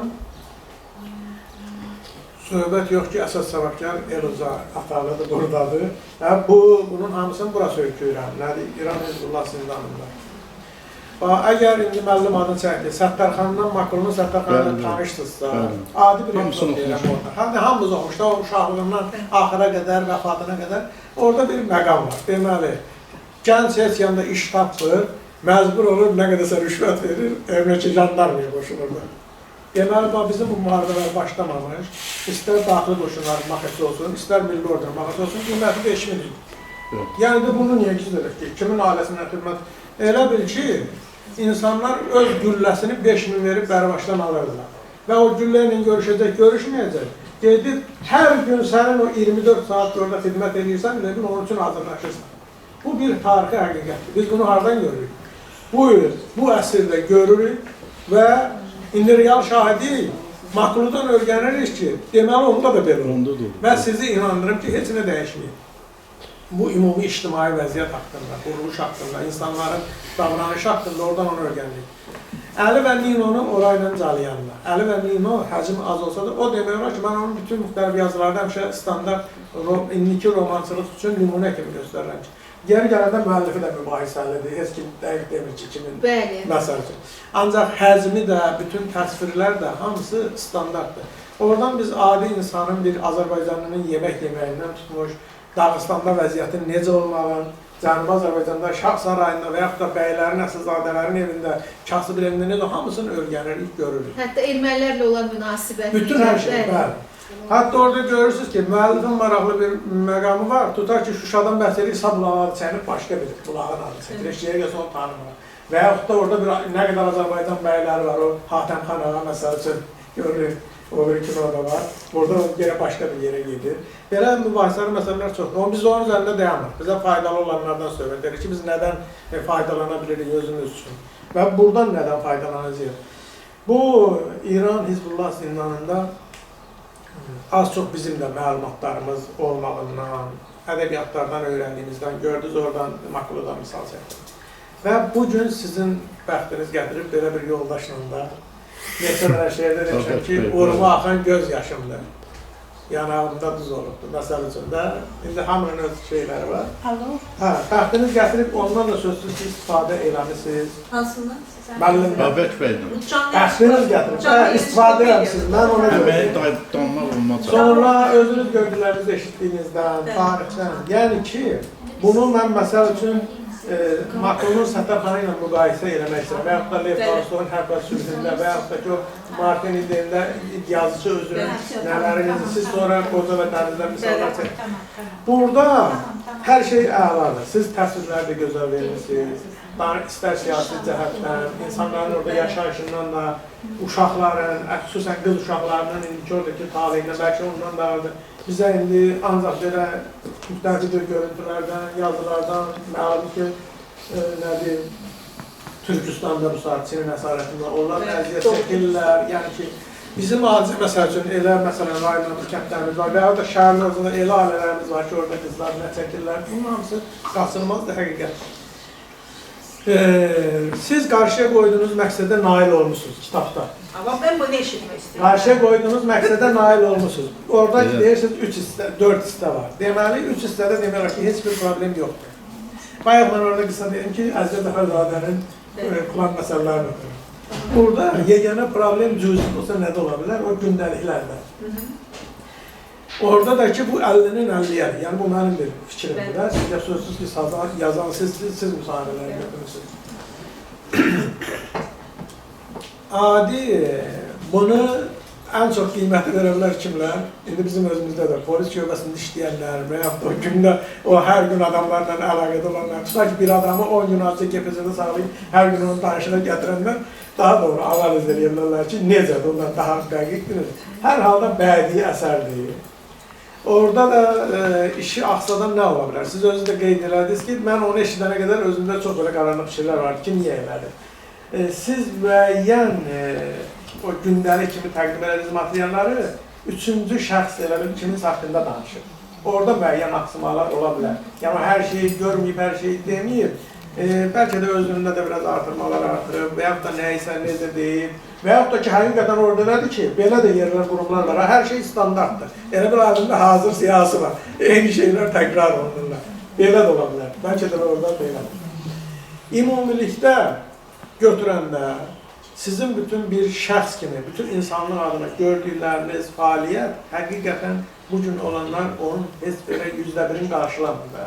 Bir xanım kimi, burada siz deyəsinə qane eləməyə, bir sərhəddə aşasız fiziki cəhətdən gedəsiniz başqa yerə, bir evdən başqa evə keçəndə adam bir ilə uyğunlaşa bilmir. Ölkəni dəyişib orada, ora uyğunlaşasınız, orada yenə özünüzü təsdiq edəsiniz, orada dayanmayıb, başqa adam olsaydı buradan incib gedən hər şeyi əl çəkərdi, deyərdi, mən burada özüm üçün yaşayıram. Oradan təzdən bunlara yenə əli bura uzatmaq, bunlar hamısı sizin gördüğünüz real işlərin real nəticələri. Yəni biz burada nə desək də artıqdır, mən belə başa düşürəm. Əgər dediklərimdən nəsə orada mən indi sözümü əlavə etmək istəyirsə, siz də əlavə edin ki, bax orada falan iş belə buna görə belədir. Bu belə olmaya bilərdi. Bu gündəlik məsələlərində əsas, kitabın gündəlik hissəsində. O gündəliklər ki, təqdim olunur, günlərlə ki, birinci gün, ikinci gün. O barədə nə əlavə edə bilərsiniz? Biz də ilə görə işlədik. Və yaxud da bəlkə elə şey var ki, oraya yazmamışsınız. Sözsüz ki, o danışılanların, götürdüyüm intervyuların hamısını yazmamışam. Məsələn, hamısını olduğu kimi yazsam olur sərnamə. Amma bu bədi əsərdir. Yazıcının fantaziyasından, süzgəcindən, dünya görüşündən, fəlsəfi dünya görüşündən, insana baxışından, hamısından keçib gəlir. Məsələ budur. Yadlıca bir şey deyib, mənə jurnalistlərdə sual verir. Oxuculardan da çox suallar gəlir ki, siz İranın harasında yaşayırsınız? Hansı ölkədə, hansı şəhərində doğulmuşsunuz? Zindanda neçə il olmuşsunuz? Deyirəm ki, olmamışam. Və deyir, bunu necə yazmışam? Yəni, olmayan bir adam bunu necə yaza bilər? Yəni ki, o aləmə artıq mən girmişdim yazanda.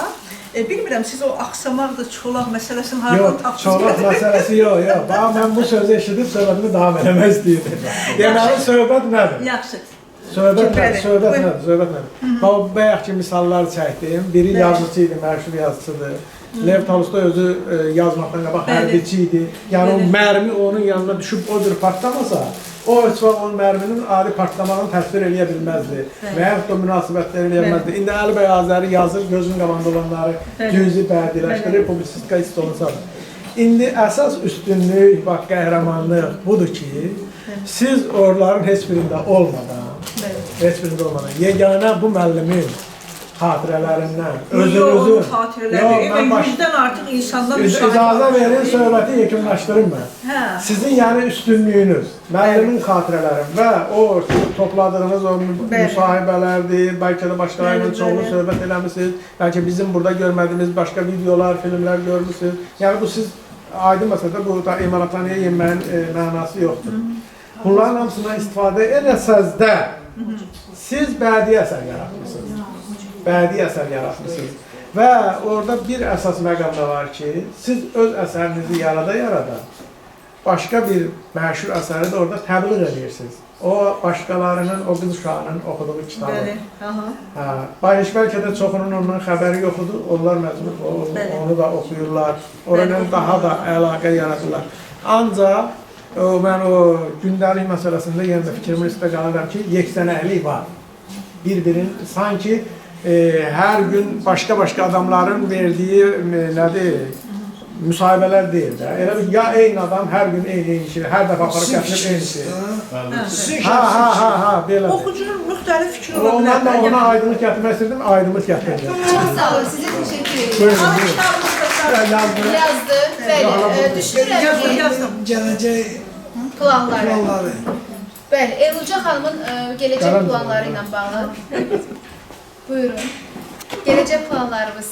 Biz plana öyrəşmişik də, 3 illik, 5 illik, öhdəlik, Bir de bir sual verim sizə. Perspektiv planı sorur. Sizin bu Asif atanın, sizin fəlsəfi fikirləriniz İsveçdə yəni tanınırmı, çap olunurmu? Tanınır, yəni fəlsəfə kimi təqdim olunmuyor. Amma məndən çox sorarlar ki, bu hardan gəlir, bu fikirlər hardan gəlir, bir onu sorarlar. Bir də mən çox qəribə gəldi ki, məsələn, Əndal Quşunun piyesinin İngilis variantını göndərdim, o da Dövlət Teatrına. Düzdür, onlar baleti kimi fikirləşmişdilər, fikirlərini də yazdılar. Amma ki, nəşriyyatlar qrupundan, məsələn, onların özündən də gələn cavabdan da belə oldu ki, yeni Disney aləmi yaratılsa, yəni tamam başqa bir şeydir. Personajlar da. Bəli, fəlsəfi baxımdan, filosofik baxımdan da belə yüksək dəyərləndirildi. Tam hələ açılmıyor. Asif fəlsəfəsi açılmıyor. Çox təəssüf ki, Azərbaycanda da Asif ata fəlsəfəsi, ata nə istəyir, nə demək istəyir, cəmiyyətə nə mesaj verir, insanlar öyrənmir, çəkinirlər. Niyə çəkinirsiniz? Oxuyun sonra fikrinizi deyin da. Deyin, qəbul eləmirəm, amma deyən ki, nəyə görə qəbul eləmirəm? Bu adam sənin üçün yazır. Hər filosof durub yazmır ki, Nə qaldı? Sovet dövründə şeylər var idi, akademiklər var idi, titullular var idi. Yarım cümlə fikirləri olmayıb. Kim oxuyur onların əsərlərini? Oxusunlar Asıfatan əsərlərini. Bax, yığılarım burada müzakirə edeyim. Bu adam nə deyib, hansı məktəbi qoyub, özü üçün yaratmayıb ki. Siz özünüz onu Bəli. təbliğ edirsiniz? Bəli, təbliğ edirəm. Əsərlərim hamısı odur. Məsələn, Yox, əsərdən başqa, yəni özünüz xanım. bəli, təbliğ edirəm. Çıxışlarımda, yazılarımda, insanlarla, məsələn, kimsə dara düşəndə o mövqeydən izah edirəm. Yəni, özümdən başla. Məsələn, mən tutaq ki, keçən gün 2 gün əvvəl Sumqayıt Dram Teatrında idik. Orada rejissor da dedi ki, bu Mavi Quş əsəri var, Nobel mükafatı da alıb, ona yaxın bir əsərdir, yəni belə filan. Əslində, İsveçdə də rejissor mənə dedi ki, bu Mavi Quşdan üstündür. Və onda da təhlil edək, nədir bu məsələ? Deməli, Mavi Quş da belədir ki, dünyanı gəzir, bütün aləmi gəzir, Matreyev əsərində deməli belədir ki, və məlum olur ki, axırda onun axtardığı evinin içində, qəfəsdə saxladığı mavi quşdur. Yəni, sənin axtardığın sənin yaxınındadır. Amma burada, Ənqar quşunda, sənin axtardığın, sən özünsən. Özünü öyrən və görəcəksən ki, əslində sən uzaqda axtarmamalısan onu, özündə axtarmalısan. Məsələn, birinci əsərdə 3 hissədir. Orada birinci özünü cismani baxımdan yaratmaq, uçmaq və ideyanın qoyuluşu. İkinci hissədə ideya necə həll olacaq? Üçüncü hissədə ideyaya çatmaq yoludur. Ağır, mübarizəli, məşəqqətli yol. Amma ikinci hissəsini yazanda, kitabın ikinci hissəsini sonsuzluq arayışında yazanda götürdüm yumurta, kiçik dünya və böyük dünya. Dünyaya çıxış, dünyaya necə çıxırsan, özündən çıxırsan, yəni özündən gedirsən dünyada yolu budur. Üçüncü hissəni yazdım, əbədiyyət aşiqləri. Burada başlanğıc nöqtəsindən, yəni son dairəvi gəzirsən, o dairənin içində insandır və insanın bütün halları və son başlanğıcı tamamlayır. Orada birləşir dairə. O da sözsüz ki, burada bəli şəkildə yazmışam, amma təəssüf ki, imkan eləyib, redaktə eləyə bilməmişəm. Qaldı sizin sualınıza, planlarım nədir? Planlarım budur ki, bir neçə kitab yazmışam, onları redaktə eləyəcəm və artıq yaxşı haldır ki, rejissorların marağını çəkir əsərlərim, ən çox da uşaq əsərlərim və monotamaşalar. Monotamaşa, bir cüst göz monotamaşa Naxçıvan Milli Dram Teatrında artıq gedir. Bəli, yox, nümayiş olunur, hələ səhnələrdə gedir, 12-də gedəcəm. Çox istedadlı aktrisa oynayır Vəfa Qulamzadə. Yəni, bəyənirəm, həm də özü rəqqasdır, gözəl oyunda o ifa edir. O deyir ki, sən bu rolu elə mənim üçün yazmışsan. Bir qadını ən çox, ən yaxşı bir qadın hiss edə bilər. Bəli. Bunun monotamaşalarım var, başqa teatrlarda götürüb, hələ adam tam o səhnə həll olmamış demək istəmir, maraq var, belə. Yəni, piyesləri işləyirəm və yaxşı haldır ki, keçən il, bir il evdə oturdum, 8 dənə piyes yazdım. Onun 4'ü monotamaşadır, ikisi uşaq tamaşasıdır, ikisi də Mavi Balina, yəni o təbiət üzərindədir. Sonra İlan və Adam, o da monotamaşadır. Belə, bunları yazdım. Yəni, çox sorarlar yeni əsərə başlamaq. Həmişə özümə söz verirəm ki, yeni əsərə başlamayacağım, bu yazdıqlarımı redaktə edeyim, çapa verim. Amma yaradıcılıq gözlənilməzlikdir.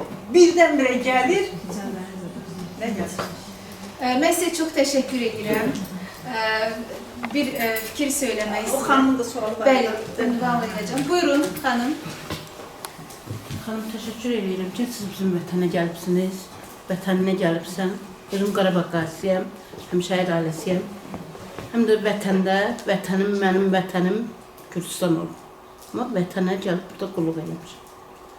15 yaşımdan mən vətəndə qulluq eləmişəm. Təşəkkür edirəm ki, sən Gürcistanın adını çəkdiyinə görə, vətənimizin adını çəkdiyinə görə, həm də buranın vətənə gəldiyinə görə sənə təşəkkür edirəm. Bu kitabı çıxartdıqlarına görə təşəkkür edirəm ki, əziyyət çəkdiyinə görə əziyyətin bütün xalqa halal elə. Allah sənə can sağlığı versin. Sağ olun, çox sağ olun. Mən də bir sual. Buyurun, buradan təşəkkür edirəm mən sizə. Özümə borc bildirirsə. Elca xanım, xoş gəlmisiniz cənə. Bir güney kökənli olaraq Varəngi Sevil Qədiməli, yəni mənim babalarım, əslim nəslim dünyanın dörd bir tərəfinə dağılıb. Bir var şifahi babalarım danışanlar, bir də var siz tarixləşdirmişsiniz onlar danışanları. Elə bir ki, sanki mənim babalarımın danışıqlarını hamısı sizin kitablarda var. Buna görə mən bir güney kökənli olaraq Elca xanıma dərin təşəkkür edirəm. Xoş gəlmisiniz. Yeni sizdən yazılar gözləyirik. Çox sağ olun. Deməli, Sevil xanımın babası Müştəbəri hərəkatında olmuş, milli hökuməti quranlardan biridir. Dəfələrlə fikir mübadiləsi aparmışıq, amma görüşmək bu gün imiş. Buyurun, çox sağ olun Sevil xanım. Xanım buyurun, siz daha sonra siz. Ben sonra. Gözəl qadınlar. Xoş gördük sizi. Çox sağ olun. Çox şad olduq sizin gəlişinizə. Həqiqətən də mən Daşyan Pərvanə Zülfüqarova, Prezident yanında akademiyadan gəlmişəm. Belə həqiqətən çox şad olduq. Eşidən kimi düzdür, mən ünvanı biraz çətin tapdım. Başqa yerə getmişdim, o baxımdan ləngidim, üzrlü sayın. Məni maraqlandıran sizin yaradıcılığınızda qadın fəlsəfəsi, qərb qadını ilə şərq qadının müqayisəsi, qərb qadınında nələrə üstünlük verirsiniz, şərq qadınında nələrə üstünlük verirsiniz. Ümumən bilirəm ki, yəni insan konsepsiyasına əsaslanır. Sadəcə sizin dəyərli yazıcı, yazar kimi, şairə, filosof, hər tərəfli fikirləriniz bizim üçün olduqca maraqlıdır və bu baxımdan zəhmət olmasa suala cavab verərdiniz. Təşəkkür edirəm, uğurlar sizə. Çox sağ olun, xoş gəlmisiniz. Birinci nəyi deyəcəm? Əsasən də Avropaya gedəndən sonra mənim üçün çox maraqlı oldu ki, Avropa ədəbiyyatında gündəlik janrı var. Bir ədəbi janr kimi gündəlik janrı var. Bizim şərq aləmində bu yaranmır. Nədən? Buna mane olan qadınlarımızın cəmiyyətdə, ailədə əzilməsidir. Çünki yazan zaman psixoloji baxımdan, amma psixoloji baxımdan düşünməməlidir ki, oxucu bunu oxuyanda nə deyəcək? Biz də öz içindəki hazırlıqdan çıxış edirsən. Amma oxucu buna nə deyəcək? Çünki yazan zaman sən bir həkim olursan, necə ki, həkimdən dərdini gizlətmirsən, yazar da qələmdən heç nə gizlətməməlidir. Yəni, deməlidir. Bəzən deyirlər ki, açıq-saçıldı belədir, filan da oxucunu düşünmədi. Amma onun yaşadığı odur da, onu yaşayıb, elə onu da deyir. Məsələ bundadır. Və mən baxdım, gördüm ki, şərq ədəbiyyatında gündəlik janrı, ədəbi janr kimi yox dərəcəsindədir. Gerçəkdən yox dərəcəsində. Nəyə görə? Çünki biz yazanda düşünürük qonşumuz nə deyəcək, evdəki nə deyəcək, cəmiyyət nə deyəcək. Məsələn, mən Dürdanə Ağayeva ilə görüşdüm, rəhmətli, yəni gözəl qadın, mən o sevirdim, gözəl bir insan. Bilirsiniz ki, o 800 gün erməni əsirliyində olub və 800 gün erməni əsirliyində kitabı yazdı, çox dəhşətli bir kitabdır. Deyir, bunu yazanda yoldaşıma dedim ki, belə qeydlərim var, onlar yazım. Dedi, yaz, amma Azərbaycanda çap elətdirmə. Bu bir. Yoldaş da gözəl insandır, iqtisadçıydı, görüşmüşdük, söhbət eləmişdik. Bu bir məsələ. İkincisi, bu kitab çox böyük tirajla, yəni bugünkü günümüzə görə, həm Azərbaycan, Türkiyəyə görə böyük tirajla, 15 min tirajla çıxdı birincisi, sonra yenə vuruldu. Və deyir ki, bu kitabı yazandan sonra çıxırdım, o Qarabağda olmuş qadınlar var, yəni Qarabağlıların özləri də, iş yoldaşları. Birinci mənə sual verirdilər ki, ermənilər sənə filan şey eləyir, filan şey oldu, üzr istəyirəm, indi belə açıq. Yəni, heç kim demir ki, sən orada hansı halı yaşamısan. Birinci, axı bu əsir olub, bu özünü müdafiə edə bilməyib. Biz bunu düşünməliyik. Hər birimiz o əsəri oxuyanda özümüzü onun yerinə qoymalıyıq, bunu qınamamalıyıq. Və onun cəsarətinə mən heyrətəm ki, bu cəmiyyətdə onu yazdı, üzə çıxartdı. Məsələn, Anna Frank'ın gündəliyi, yəni gündə 14 yaşındakı bunu aparıb, 16 yaş olur da sonra bu fikir yazır gündəliyi haradasa, Auschwitz lagerində ölür, sözdə gəlib çıxmır, amma onun gündəliyi 100-dən artıq belə tərcümə olur. Onu ilə də tanıyırlar yahudiləri. Amma biz Xocalı tanıda bilməmişik. Çünki o əsir qadınlar xatirələrini yazmırlar, danışmırlar, içlərində saxlayırlar. Bəli, çəkinirlər, çünki cəmiyyət buna mane olur. Amma bir məsələ də vardı, Elca xanım. Biz Xocalı faciəsini niyə yəni dünyaya yetəri qədər çatdıra bilmirik? O görüntülər var, Çingiz Mustafayevin çəkdiyi görüntülər. Bəzi ölkələr var ki, onu görməzdən gəlir. O görüntülərdən dəhşətli O da varmı? O da var, o da var. Amma bir şey var, biz informasiya üstünlük verən xalq deyilik. Biz xoşlayırıq məlumatı qulaqdan alaq. Siz oxuduğunuz kitabı mənə danışırsınız, amma mənim marağım olmur ki, gedib onu oxuyum, özüm, yəni onu yaşayım. Çünki bilirsiniz, mən bu Azərbaycan Universitetində dərs deyəndə də tələbələrə o Avropa intiba ədəbiyyatından filandan deyirdim. Uşaqlara deyirdim ki, məsələn, filan romanı oxuyun, dərsiniz budur, oxuyun, təvəccüh oxumurdular, oxumağa maraq yox idi. Deyirdilər ki, filmini görmüşük. Deyirdim, abala, film, rejissorundur, senaristindir, nə bilim, aktyorundur, orada rəssam var, geyim var, grim var, nə bilim, dekorasiya var. Kitabın yerini vermir. Bu başqasının məhsulu. Kitabdan tamam. Amma bəli, kitabı oxuyanda sən o saydığın rollar var, hamısını özün oynayacaqsan, özün canlandıracaqsan və yaradıcı olacaqsan. Bizdə çatmayan yaradıcı oxuculuq, başa düşürsünüz. Gündəlik elə bir şeydir ki, gündəlik ədəbiyyatda janr, yazıcı birbaşa səni içinə sala bilir. Bu var. Məsələn, mənə deyəndə hamısı oxucularım da deyir ki, 3-cü hissəni, Fatmanın gündəliyini, Qanlı Orkestri oxuyanda ağlamışam, çox əsəbləşmişəm belə. Artıq o yaradıcı oxucudur, özünü orada hiss edir, o zindan içindəki əzabları duyur. Məsələ bunlardır. Bəli, mən yazıçılardan dedim, ümumi halda qabarıq şəkildə şərqlə qərbin fərqi budur. Orada Samuel etdiklər açıq cəmiyyət, burada isə bir qapalı cəmiyyət var. Bəli, qadın azadlığı qərbdə daha çox. Bəli, qadın azadlığı, üzr istəyirəm, o deyil ki, məsələn, bəzi feministlər var, keçən Almaniya deyil, sonra Rus feminist qadınları var, Rusiyadan bir diplomat falan gələndə, üzr istəyirəm, dönə-dönə, çılpaq soyunub Rus səfirliyinin qabağında dururlar, sonra polislər onları sürüyə oradan çapıb. Feminizm başlayanda pis deyil, qadın haqları filan, bunu, hüquqlarını müdafiə edirdilər. Amma bizimkilər feminizmi, yaxud bugünkülər feminizmi elə cılızlaşdırırlar ki, elə bir ki, çılpaqlıqda görürlər. Bəli, çılpaqlıqda, mən istəyərəm belə geyinərəm, mən istəyərəm elə geyinərəm. Ax, bu geyim deyil, düşüncədir, ruhdur. Bəli, düşüncə, özür istəyirəm. Məsələn, bizdə 8 Martı eləyiblər hədiyyə bayramı. Düzdür, hədiyyə. Bir qadına hədiyyə verməsən, inciyib. O bayramın tarixini qoyanlar ailədən qovulurlar, uşaqları evlərindən alınırlar. Deyiblər, işdən qovulurlar. Yəni, o qadınlar haqqında filmlərə baxmışam, o qədər əzab çəkirlər ki, sən onun halını yaşada, o haqqını tələb elə. Bəli. Eluca xanım, son 2 sualımız var. Son 2 sual. Müəllim, xanımın sualını dinləyək, daha sonra sizin yekunlaşdıraq. Sual vermirəm əslində. Doğrudan da fəlsəfi tədbirdəyik bu günləri, həqiqətən də. Gördüm, hamı təşəkkür edir. Əslində təşəkkür eləmək mənim borcumdur Eluca xanıma. Niyə? Biz həmyerliyik və bugün bilmişəm ki, Eluca xanım bizim həmyerlimizdir. Yəni, doğrudan da Eluca xanım elin adım ucaldan bir xanımdır.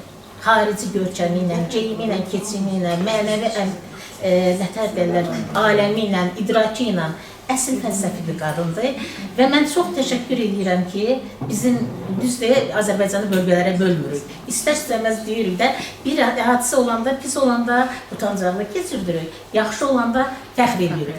Və suallar qalan o sualı da vermələr olur. Əsərlərimizdə də o fəlsəfəni, təbiətin, cəmiyyətin, idrakın, inkişaf qanunlarından bəhs elədiyinə görə fəlsəfə, siz bütün o məsələləri fəlsəfi baxımdan yazırsınız, oxucuya çatdırırsınız. Mən çox danışmaq istəmirəm, təşəkkür edirəm. Eyni ilə də Günay xanım, sizin yanınızda Ələşən xanım, eyni mənəvi dəyərlərə malik xanımdır. Televizordan izləmişəm həmişə. Keçən dəfə mən burada olmamışdım, istirahət günümə düşmüşdük. Elə bir tamamlamışsınız bir-birinizi. Və Cənubi Azərbaycanlı qardaşımızla sizin ailə qurmağınızda elə bir ki, Cənubi Azərbaycanla Azərbaycanın birləşməsi bütün Azərbaycanlı. Onun rəmzidir.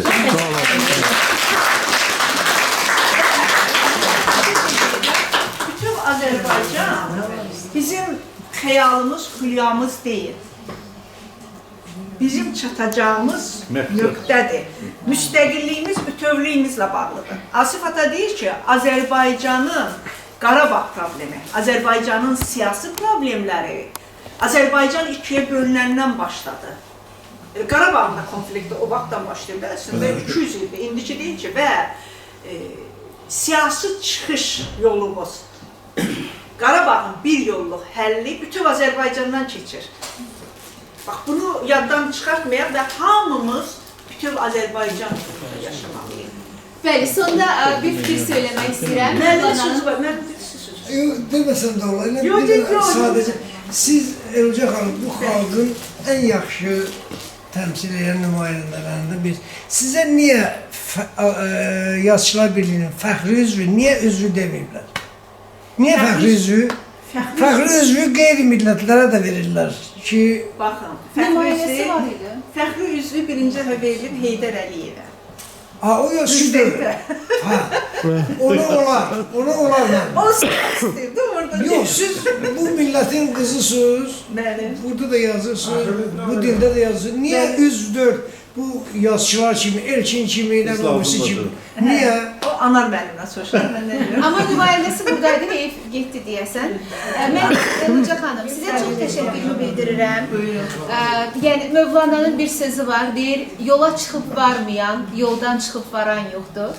Bu uzun yolda, bu keşməkeşli yolda sizə uğurlar arzulayırıq. Kitablarınızın qalan hissəsində gözləyirik. Nəşr edin, oxucular oxusun, zövq alsın, sizinlə qürur duyuruq. Çox sağ olun. Yaxşı ki varsın. Çox sağ olun, var olun. Vəfa xanımı, Vəfa xanım. Buyurun Vəfa xanım. Vəfa xanımı bu da ziyalı bir xanımdır ki. Bir Vəfa xanımı da alqışlayalım. Kitabxananın rəhbəridir. Vəfa xanım. Sonra O qədər sadə. bizim əlaqəmizi yaradan 14 il bir yerdə çalışdığımız insan var burada. Rəşədə xanım. Çox sağ olun, təşəkkür edirəm. Bu kitabları sizin kitabxanaya bağışlayıram. Hələ ki, əlimdə bunlar düşməkdir, ona görə verə bilmədim. Amma gələcəklə. Bizim üçün orada avtoqrafda yazarsınız. Biz orada nümayiş elətdiririk avtoqraflı kitabları. Sözsüz. Sözsüz ki, bunu Çox sağ olun ki, dəvətimizi qəbul edib gəlmişsiniz. Bir şəkil çəkdirək bizdə. Sizə müəllimi sualı olacaq, amma tədbirdən sonra. Yəqin ki, eşitdiniz də sualı verirsiniz. Cavabını onunla başlayanda verir. Çox ciddi sual. Cavabını başlayanda bitirir. Demişsiniz. Bir